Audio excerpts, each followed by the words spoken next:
del Distrito Fiscal de Arequipa. ¿Se ha presentado? Señor presidente, no se encuentra presente la postulante, doy cuenta usted a la sala. De acuerdo, usted es la constancia, entonces ya no hay siguiente postulante.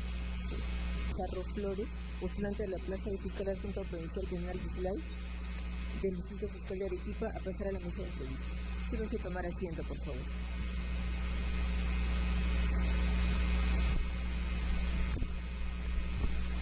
Buenos días, señor Pizarro. Sí. Señor presidente, muy buenos días. Por su intermedio también saludar a los miembros de esta honorable Junta Nacional de Justicia. ¿Cuál es el cargo que desempeña actualmente? Actualmente, señor presidente, soy abogado de la Procuraduría Pública Anticorrupción de Puno. Perfecto. Díganos, a su juicio, ¿qué reformas introduciría usted en la operatividad del sistema de justicia nacional, específicamente en el ámbito penal, para, sin recurrir a políticas penales que son punitivistas, vindicativas, meramente represivas, se pudiera hacer frente de una manera más eficaz a la corrupción? Bueno, gracias por la pregunta, señor presidente. Considero particularmente de que se debe fortalecer los modelos de prevención. Es muy importante de que el enfoque que tengamos sobre la problemática gire en torno a la prevención de estos delitos. Para eso se tiene que fortalecer las fiscalías de prevención del delito. También se tiene que fortalecer los enfoques vinculados con la transparencia de los distintos actos que tienen lugar en las entidades del Estado. Yo creo que esos dos aspectos son relevantes para justamente paliar la problemática que tenemos. Bien, quiere decir que en todos los contratos en los que participan privados con el Estado debería haber un estricto, riguroso control previo, ¿cierto? Sí, señor. Y control concurrente. En ese sentido, también sería conveniente, le pregunto su parecer, el compliance. Yo creo que es una herramienta muy importante. Para los privados, que son los que participan en las licitaciones, etc. Sí, es muy importante. Es más, este programa se viene aplicando en algunas entidades privadas, entiendo yo con cierto éxito, pero me parece que se tiene que dotar de mayores herramientas para que tenga la gravitación que todos esperamos, ¿no? También hay un programa para pequeñas empresas que son las buenas prácticas, ¿no? ¿Ha escuchado usted eso? Las buenas prácticas empresariales. Sí, hay un programa que se viene en este caso aplicando, pero lo que se tiene que hacer en este caso en concreto, señor presidente, es de que este tema se pueda masificar, ¿no? De que realmente haya una política de Estado que trate de enfocar esa situación al mayor número de empresas o al mayor número de personas jurídicas que contratan con el Estado. Desde la criminología se dice que el sistema penal reproduce las desigualdades sociales. En el ámbito en el que usted se desempeña, ¿considera que hay selectividad en el procesamiento y en el empleo de la prisión preventiva para las conductas criminales de cuello blanco? Ciertamente el problema de la prisión preventiva es de que muchas veces no se dimensiona en su real procesamiento. Esto básicamente, señor presidente, porque para esto se debe verificar adecuadamente un presupuesto importante, que es los graves y fundados elementos de convicción. Muchas veces estos no responden a la vinculación, que en este caso se le puede dar a los investigados, ¿no? Y por tanto se abusa, digamos, de esta medida coercitiva.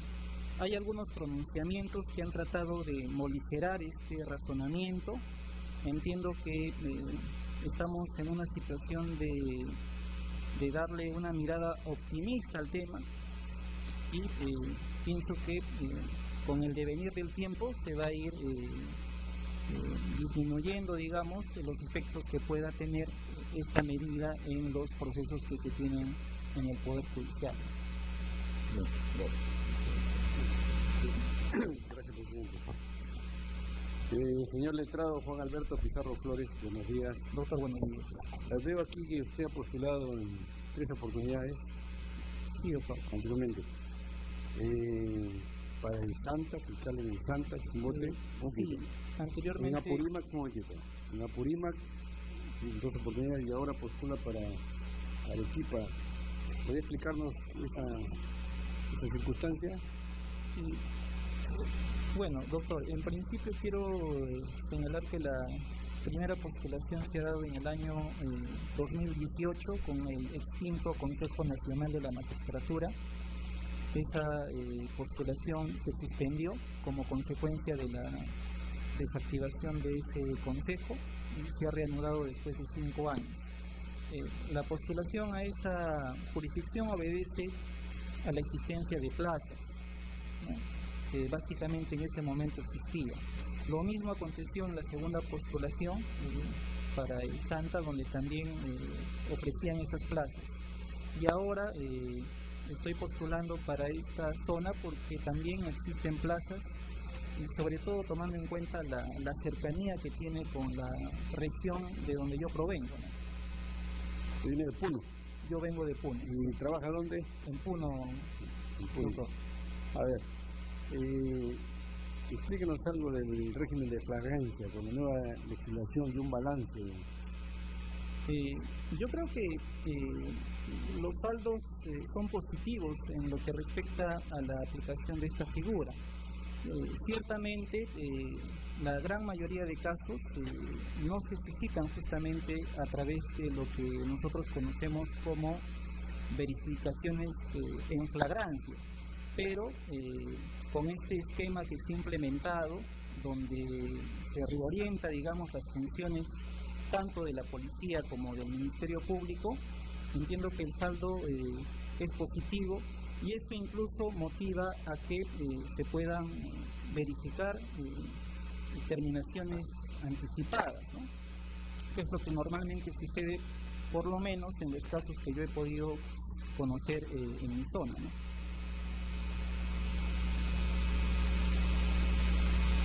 Sí.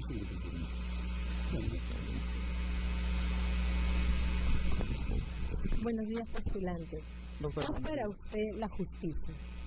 para mí la justicia es un valor superior al que nosotros debemos aspirar, donde básicamente se tiene que establecer puntos de equidad con el objeto de fijar determinados parámetros de tratamiento hacia las personas, ¿no? ¿Cuál considera que debe ser el perfil que debe ostentar quien aspira a ser magistrado? Yo creo que el perfil que uno debe tener para aspirar a ser magistrado es en principio ser una persona íntegra. Yo creo que la integridad devela, digamos, el perfil que uno puede, en este caso, tener para asumir determinada función. Y es sobre esa base que uno conduce sus actos. Bien, la integridad, ¿no?, es hacerle correcto aunque nadie te esté viendo. Hablando de ello, la importancia de la ética y de la integridad en la función de administrar justicia, ¿cómo lo ve? ¿Qué piensa actualmente? ¿Cómo debería ser? Explayo. Bueno, yo creo que ciertamente existen conflictos éticos y siempre los va a haber porque estamos en un sistema donde se imparte justicia, ¿no? Pero también hay mecanismos para que uno pueda justamente inhibirse, digamos, del conocimiento de algunas situaciones que puedan, en este caso, generar algún viso de parcialidad, ¿no?, con respecto a un conflicto determinado. Está el Código de Ética de la Función Pública, están algunos instrumentos que justamente delinean cuáles son los parámetros de actuación que nosotros debemos, en este caso, ejercer frente a determinadas situaciones. Finalmente, de mi parte, ¿tiene familia constituida? ¿Sí? Aún no tengo mi novia, aún no tengo familia todavía, pero estamos en ese proceso. Gracias. Buenos días, señor Pizarro Flores. Doctor, buenos días. Actualmente se desempeña como, de acuerdo a la hoja de vida, como analista en una procuraduría, ¿no? Sí, doctor. Analista, que es básicamente el cargo de abogado de la Procuraduría Pública Anticorrupción de Puebla. Y de cara al cargo que actualmente ocupa y con miras a la postulación en la cual estamos inmersos,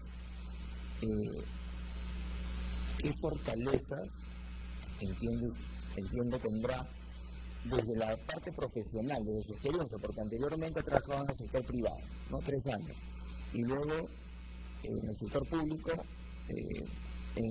como abogado, como analista en la Procuraduría.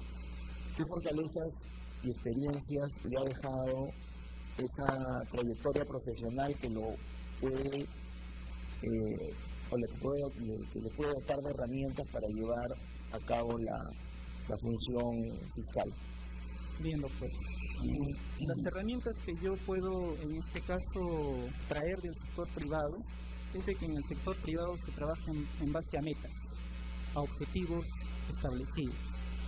Y yo creo que si nosotros tratamos de aplicar esa misma metodología al sector público, seguramente vamos a tener los propósitos deseados, los objetivos que seguramente tiene cualquier institución. Entonces, para eso, obviamente, se requiere, en algunos casos, de algunas herramientas seguramente vinculadas propiamente con la función, organizar debidamente al personal, y que creo que con eso seguramente a nivel del sistema se van a resolver las distintas situaciones que se presentan, ¿no? Entiendo que en el sector público esa metodología ya se está aplicando, pero se requiere enfatizar esta situación en pro de lograr un eficiente sistema de administración de justicia. Gracias por tu respuesta.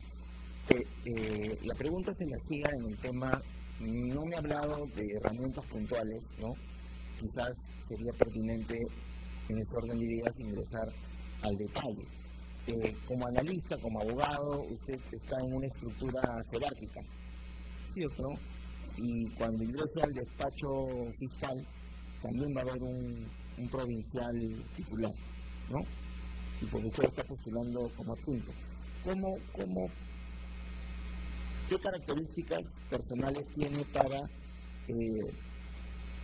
generar un espacio de trabajo donde pueda recibir indicaciones, más allá de su autonomía, ¿no?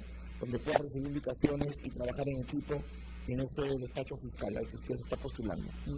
Yo creo que uno de los principales, digamos, aspectos que uno tiene que tomar en cuenta, doctor, es la empatía. Ser empático, tratar de adecuar, digamos, los objetivos del despacho en base a la coordinación que pueda existir con el fiscal provincial, hacer un sinceramiento de las debilidades y de las fortalezas que seguramente tiene el despacho, ¿no? Tratar de potenciar justamente esas capacidades y organizar el despacho de tal manera que podamos lograr objetivos. ¿Y qué ocurriría en un escenario hipotético en el que luego de algunos meses usted advierta que la carga procedimental que se está distribuyendo no es equitativa entre los otros fiscales adjuntos? ¿Y qué haría en ese caso? ¿Cómo aterrizaría todo lo que ha dicho previamente, ¿no?, de la empatía, de la distribución, del manejo del despacho versus esta situación concreta hipotética que le estoy planteando? Ya. Sí, doctor. Yo creo que primero habría que establecer cuál es el motivo, digamos, de esa divergencia, ¿no? ¿A qué se debe? Porque obviamente dentro de un despacho siempre se produce ese tipo de situaciones. Y luego de eso, tratar de hacer las coordinaciones que correspondan para que podamos tener un trabajo en conjunto, ¿no? Yo creo que nunca van a existir situaciones óptimas. Siempre se van a dar ese tipo de divergencias, y creo que justamente el sistema nos da esa situación, ¿no? Tenemos que poner el esfuerzo para acortar, digamos, esa brecha, ¿no? Gracias por su respuesta. Gracias, presidente.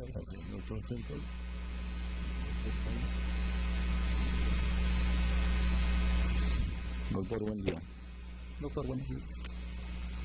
Usted señala que, bueno, acá en su hoja de vida figura que usted trabaja en la Procuraduría Pública del Estado peruano, que es dentro de los sistemas administrativos del Estado, es uno de los sistemas, el de defensa jurídica del Estado peruano, que se encarga obviamente de velar por los intereses de todos los ciudadanos. Y en ese mismo ente tenemos la defensa supranacional, ¿cierto?, de los intereses del Estado.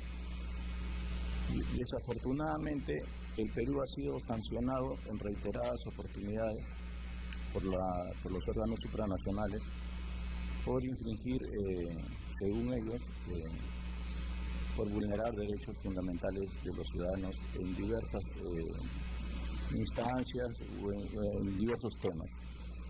Porque el Perú es uno de los países que mayores sentencias ha recibido por parte de los órganos supranacionales. ¿Qué cosa cree que está fallando? Yo creo que cuando uno ejerce una función, uno tiene que establecer, evaluar cuáles son los escenarios que se presentan, ¿no? Definitivamente hay diversos casos, y uno como abogado del Estado tiene que hacer una evaluación si realmente este caso va a tener un resultado positivo. Y si uno hace ese análisis, seguramente el grueso de las sentencias van a ser favorables para el Estado. Pero cuando uno, digamos, ejerce determinadas actuaciones sin tener claro cuál va a ser, digamos, el fin de la gestión que uno realiza, vamos a tener ese tipo de escenarios, ¿no?, donde el Estado permanentemente es condenado al pago, pues, de algunas reparaciones a nivel supranacional. Entonces, el propio orden normativo que nosotros tenemos justamente nos da una herramienta de hacer una evaluación costo-beneficio, ¿no? Y me parece que ese es uno de los parámetros que se deben utilizar para tomar este tipo de determinaciones. Bueno, me ha dicho mucho, pero me ha dicho muy poco. O sea, ¿cuáles considera usted que son las causas por las cuales el Perú es uno de los más sancionados? Pues efectivamente que han habido situaciones donde se han vulnerado derechos fundamentales, la defensa jurídica del Estado peruano a nivel nacional, a nivel supranacional, es deficiente. ¿Hay alguna causa, hay alguna autocrítica, hay algo que usted pueda aportar sobre particular? Yo creo que en algunos casos seguramente no se ha hecho una evaluación rigurosa y en otros casos no se ha llegado a establecer mecanismos de solución, ¿no? ¿Por qué llegar, digamos, a esos estadios de procesos supranacionales, ¿no? De pronto no se ha hecho una evaluación en el sentido de orientar estos temas al arribo de algunas conciliaciones de pronto, ¿no? Ahora, siempre en el escenario en el que nos encontramos siempre van a existir seguramente sucesos negativos que van a originar procesos judiciales. Esas causas van a darse. El tema es lo que nosotros podemos hacer como consecuencia de esos hechos, ¿no? Y el sistema tiene que tener una respuesta óptima frente a este tipo de circunstancias. Gracias, presidente. Buenos días. Gracias. Muchas gracias.